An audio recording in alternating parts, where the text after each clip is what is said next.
Rumah rusak di sana-sini, tapi uang renovasi pas-pasan. Jangan salah langkah, dengan dana mulai dari belasan juta, rumah sederhana pun bisa tampil modern tanpa bikin keuangan hancur. Suatu pagi setelah hujan deras semalaman, Pak Badrun menghela nafas panjang saat melihat ember-ember berjajar di ruang tamu menampung air yang menetes dari atap. Dinding ruang keluarga mulai retak. Cat mengelupas, kusen kayu dimakan rayap. Sementara lantai kamar mandi terasa licin dan kusam. Dia lalu membuka ponselnya, melihat deretan rumah minimalis yang bersih dan estetik di Instagram.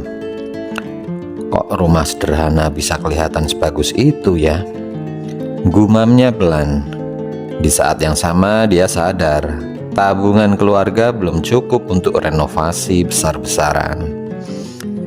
Sore harinya istrinya membawa 2 gelas teh hangat, lalu duduk di samping Pak Badrun. "Pak, aku juga ingin rumah kita lebih nyaman loh. Tapi jangan sampai demi renovasi kita malah terlilit hutang." Pak Badrun mengangguk sambil tersenyum tipis. "Iya Bu, yang penting anak-anak aman, atap nggak bocor lagi, dan rumah pastinya terasa nyaman. Kalau tampilannya bisa ikut keren itu kan bonus." Percakapan sederhana itu membuat mereka sadar bahwa renovasi bukan soal mengikuti tren, melainkan memperbaiki kualitas hidup keluarga. Kalau Anda juga sedang bingung menentukan bagian rumah mana yang sedang atau yang harus direnovasi lebih dulu, jangan lewatkan video ini sampai selesai. Di akhir video, saya akan bagikan urutan prioritas renovasi, kisaran dana minimal yang realistis, serta trik membuat rumah sederhana terlihat kekinian tanpa menguras tabungan. Sebelum lanjut, jangan lupa subscribe channel Rumah dan Uang ini, karena di sini kita belajar mengambil keputusan finansial yang cerdas agar rumah makin nyaman dan masa depan keluarga tetap aman.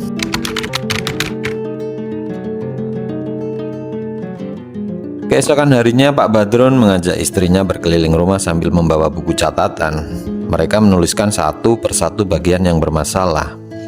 Atap bocor, instalasi listrik di dapur mulai sering konslet, saluran air kamar mandi tersumbat, dan beberapa keramik sudah pecah. Namun saat membuka media sosial, Pak Badrun kembali tergoda melihat rumah dengan fasad modern, pagar minimalis, dan dapur estetik. "Kalau uang kita dipakai buat mempercantik tampilan depan dulu gimana Bu?" tanyanya. Istrinya menggeleng pelan. "Pak, percuma. Rumah kelihatan cantik, tapi kalau setiap hujan kita masih sibuk naruh ember, percuma dong dapurnya estetik kalau listriknya juga masih bikin was-was." Pak Badrun terdiam. Dia lalu tertawa kecil sambil berkata, "Iya benar juga ya Bu. Jangan sampai kita beli yang kelihatan tapi mengabaikan yang dibutuhkan."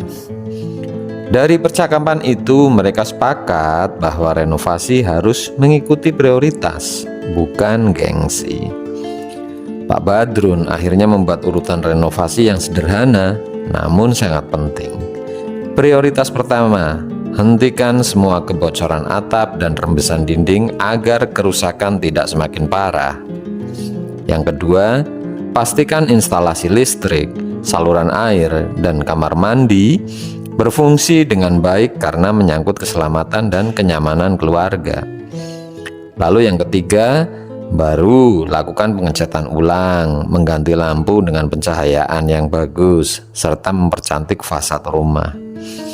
Ternyata rumah yang nyaman bukan dibangun dari pengeluaran terbesar, tetapi dari keputusan yang paling tepat.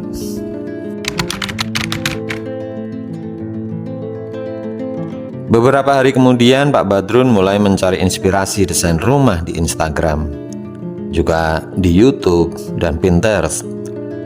Semakin lama melihat, ia baru sadar tentang satu hal.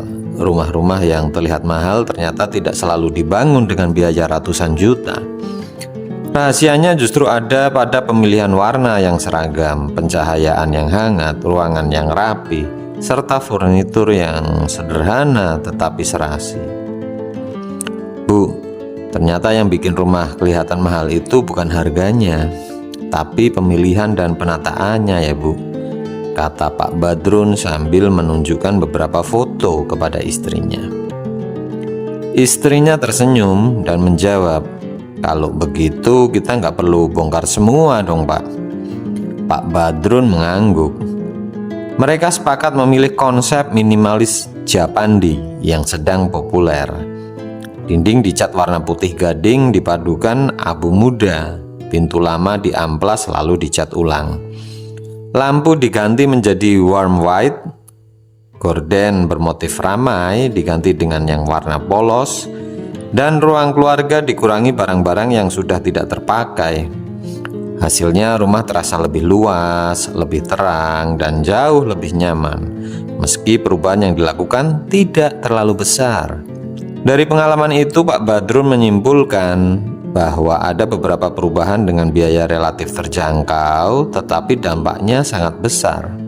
Pertama, cat ulang seluruh dinding dengan warna yang netral. Kedua, gunakan lampu berwarna hangat agar ruangan terasa elegan. Ketiga, rapihkan kabel dan kurangi barang yang menumpuk. Keempat, tambahkan 1 atau 2 tanaman hijau di teras atau ruang tamu.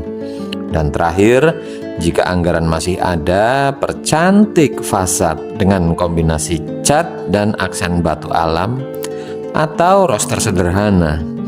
Dengan langkah-langkah seperti itu, rumah sederhana pun bisa tampil modern tanpa membuat tabungan keluarga terkuras habis.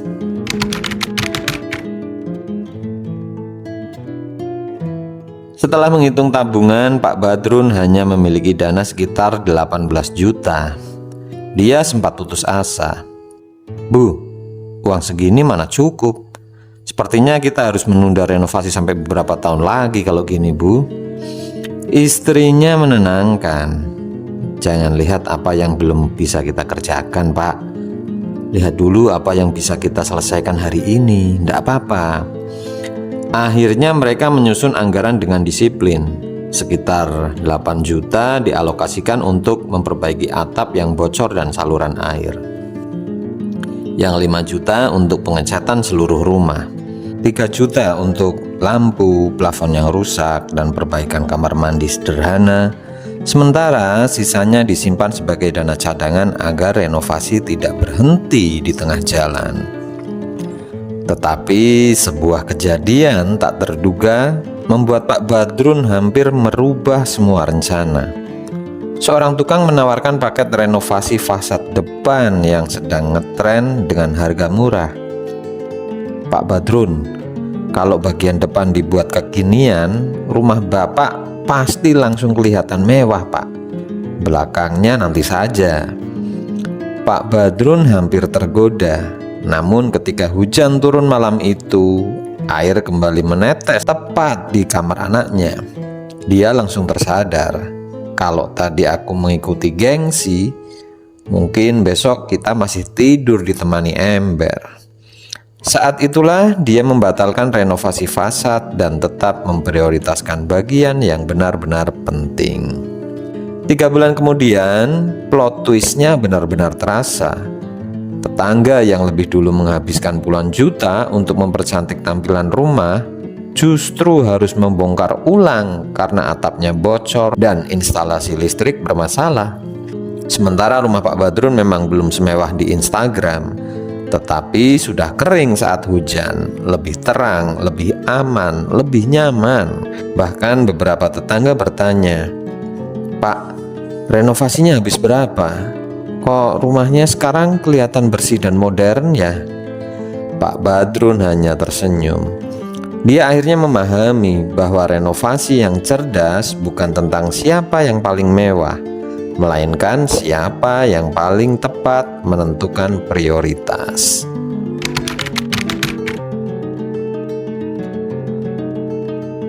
6 bulan berlalu. Setiap kali hujan turun, keluarga Pak Badrun tidak lagi sibuk memindahkan ember ke sana kemari. Ruang tamu terasa lebih terang, dinding tampak bersih dengan warna netral, dan kamar mandi jauh lebih nyaman digunakan. Anak-anak pun semakin betah belajar di rumah. Suatu malam, putri kecilnya berkata sambil tersenyum, "Pak, rumah kita sekarang cantik ya. Aku lebih senang di rumah daripada main kemana-mana." Mendengar itu, Pak Badrun saling berpandangan dengan istrinya.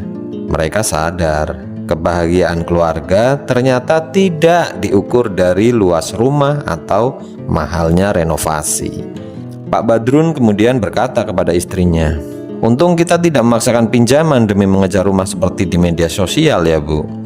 Istrinya mengangguk. "Benar, Pak. Rumah yang nyaman bukan yang paling viral, tapi yang membuat keluarga merasa aman dan tenang." Dari pengalaman itu mereka belajar bahwa rumah adalah tempat pulang, bukan tempat berlomba menunjukkan kemewahan. Renovasi yang dilakukan sesuai dengan kemampuan justru membuat keuangan tetap sehat dan keluarga bisa tidur lebih nyenyak tanpa dibebani cicilan. Ada 3 pelajaran penting yang bisa kita ambil. Pertama, dahulukan memperbaiki kerusakan yang mempengaruhi keamanan dan kenyamanan, bukan sekedar penampilan. Kedua, gunakan konsep desain sederhana seperti minimalis, Japandi, atau Skandinavian agar rumah terlihat modern tanpa biaya besar. Ketiga, jangan pernah berhutang hanya demi mengikuti tren, karena rumah impian dibangun dengan proses, bukan dengan gengsi.